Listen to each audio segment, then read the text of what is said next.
That pipe load right there. That's wasn't supposed to belly strap it. Well, and not only that, it's not layered, as you can tell. Right. See this one here, but there's nothing on the bottom rack. Right. Okay. There should have been. Let's say he took this one over the top. This one could have gone through the middle for the bottom. This one over the top. This one could have been through the middle of the top right there. You know, that one could have middle of the top, but that one at the bottom, because you're gonna need, I would have put at least 2 straps on each layer, at least. Okay. I like them. I like plenty of them going over the top, but at least 2 each layer. You know, got 7 for the whole thing. Yeah. And it's probably not a heavy load, you know, or it had more and then they took it off before, because see, there's no tractor. Maybe they took them off. Let's just say that it had layered straps, except the person who did that decided to take their layered strap off. That's what happened. That's exactly what happened. Let's make it.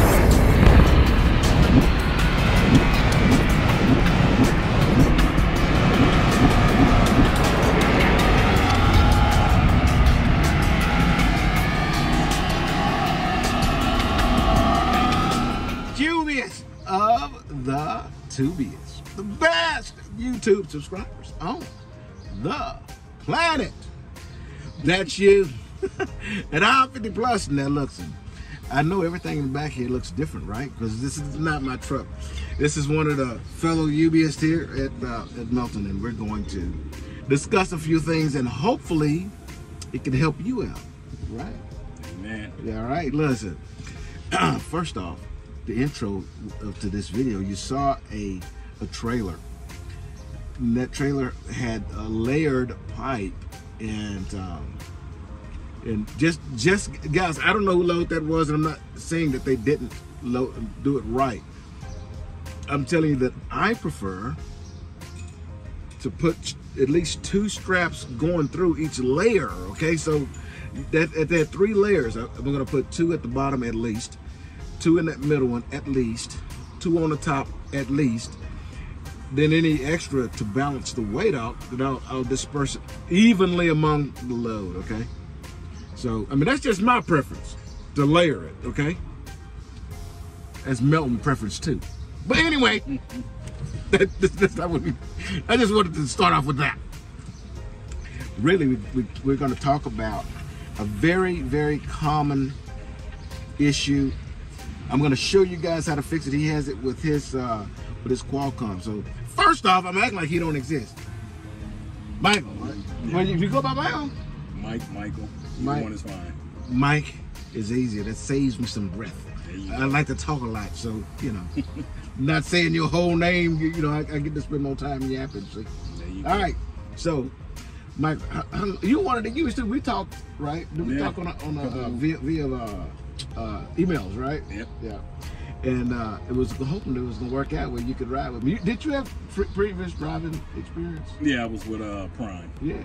You know, and I think it was, we might have been like a week apart or something like that. I was picking somebody up or something. It wasn't. It was just a short period of time. I remember was picking them up, leaving, and I was getting done with my train.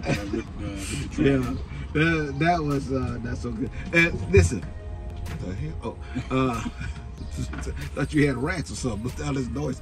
Listen, it don't always work out, but you know, Melton does a very good job of placing guys at the right people. You know, I was really hoping that I was going to get you, because it's easy when you already have a little bit of experience. You know what I mean?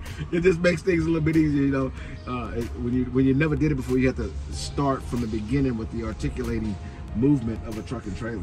Right. You know, but if you had some time, because you had finished a nice phase of it, didn't you? Yeah, 30,000 miles with Prime. Yeah, see, you know, yeah, that would have been a cakewalk. That's why it didn't take you long. I bet your trainer was happy to have you, didn't he? Yeah, like I said, he tried to get rid of me a week into it. Yeah, you know, well, and in reality, that does make things go a lot, you know, better for yourself. You know?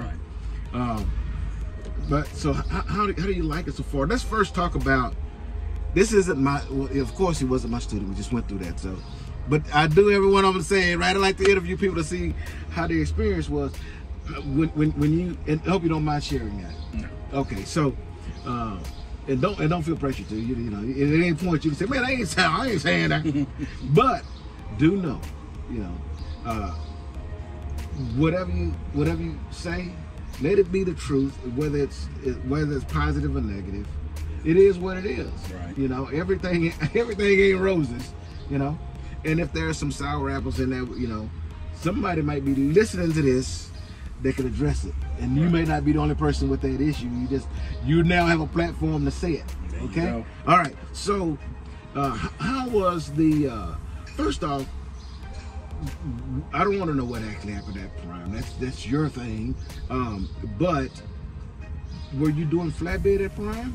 No, I was doing reefer, and that's what I thought, which is the reason why I was curious at the transition from there with reefer and here doing OTR flatbed. What encouraged you to do flatbed? What made me want to do flatbed because ultimately I want to have my own truck and I want to haul the heavy haul loads. Yes. And all that's flatbed. Yep. So, yep. Yeah, you know, I've said it. If I would have stayed with Prime, I was going to eventually switch over to their flatbed. Yeah. And Prime, you know, I haven't heard negatives about Prime from credible sources. Okay, have I heard negative things? Yeah, I have, and I don't believe that they're perfect either. No one is perfect. No company is perfect. But I think they're pretty good at you know, doing what they do. You know, maybe there are some negatives that went on with your situation, maybe not. But you know, they have a good place to start. You know, for those who need to start there. You know, for the most part. Yeah. Well, I'm glad you made this decision. So, out of all the flatbed companies, you chose Melton. Yes. Did you investigate any others, or did you just say, you know what? Yeah. I like them pretty blue trucks. I'm gonna go over there. I talked to Maverick. Yeah. I talked to Maverick and well, Prime was one of them that had flatbeds, but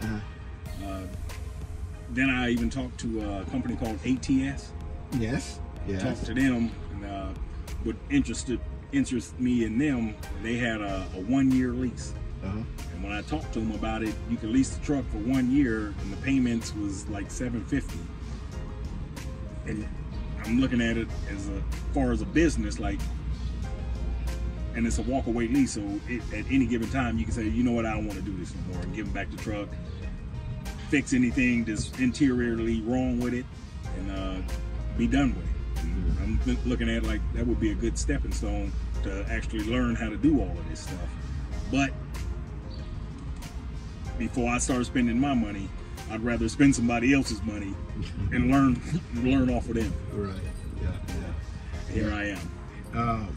Just out of curiosity, and then we'll move forward. But what was your thing with Maverick? What happened with that one? They told me since I had already got my CDL from Prime, and Maverick is a school.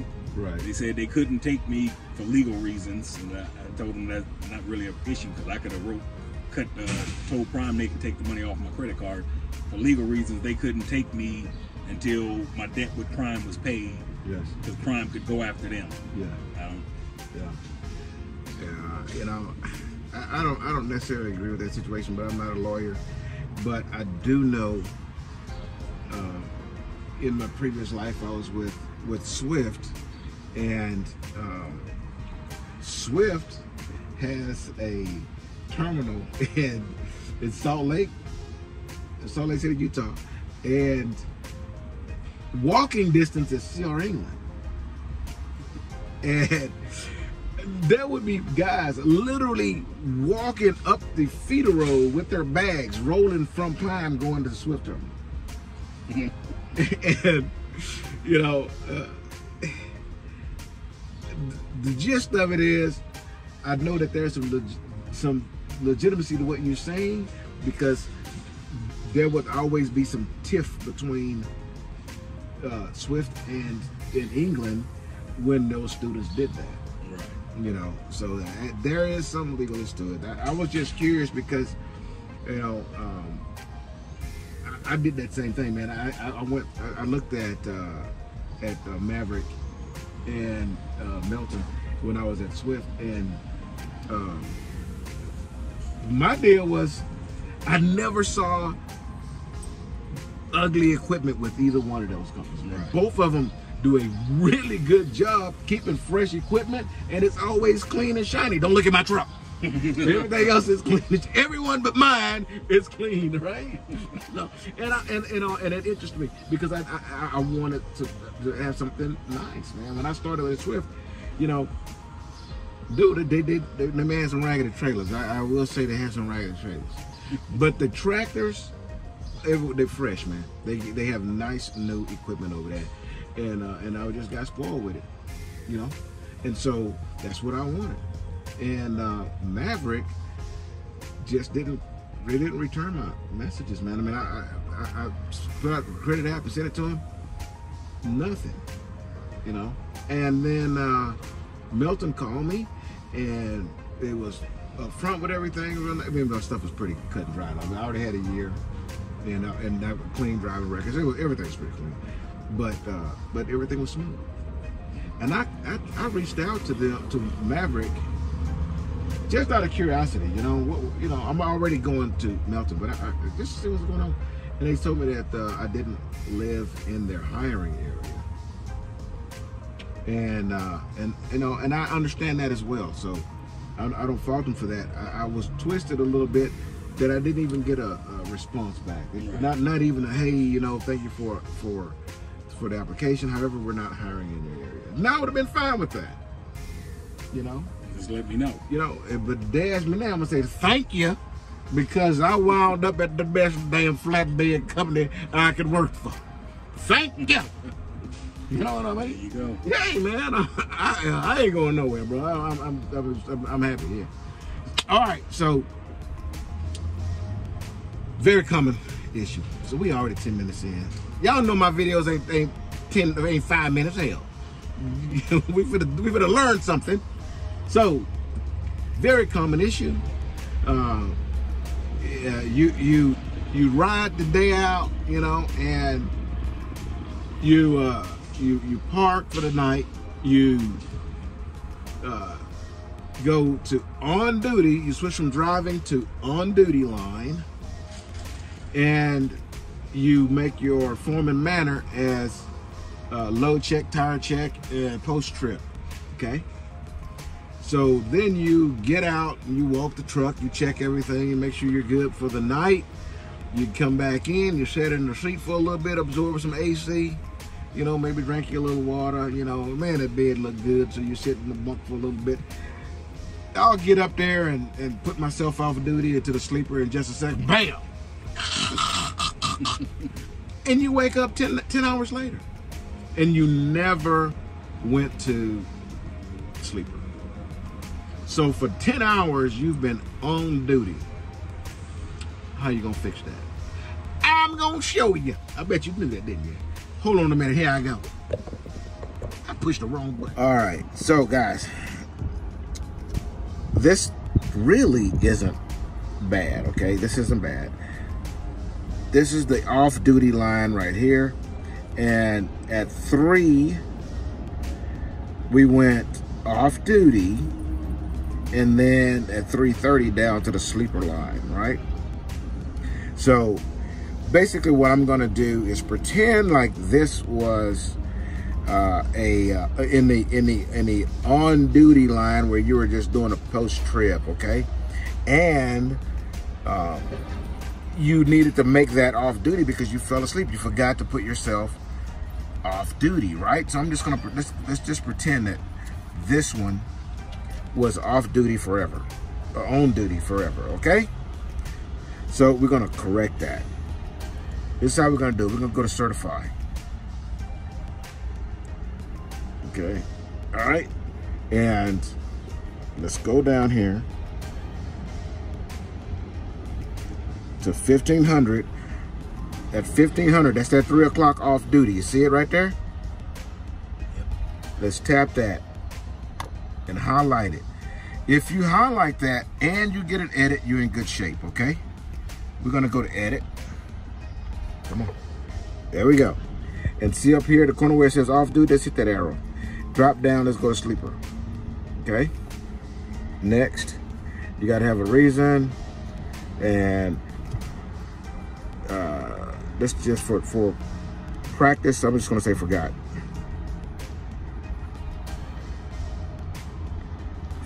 Forgot.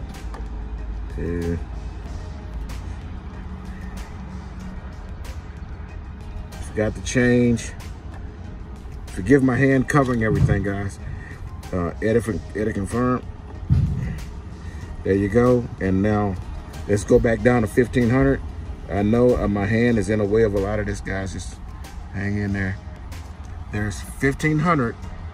And before we made that simple edit, that was on the off-duty line, right? Right.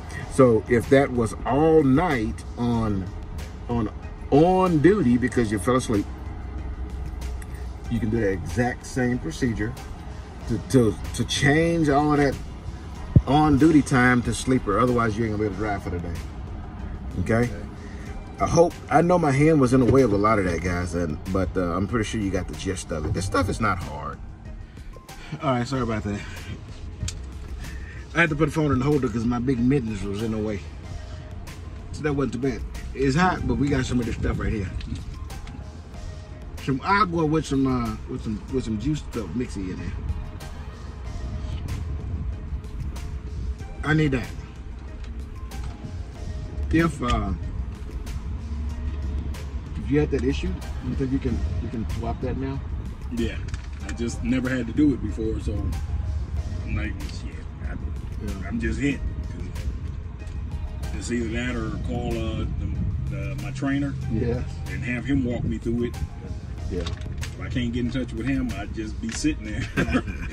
Well, before we go, we'll exchange numbers, and if you have an issue, you can always text me. In fact, I just made a video for my last student because he forgot how to scan his bills in with the Melton app, and so I just did a screenshot little video for him, and I have a folder on my YouTube channel.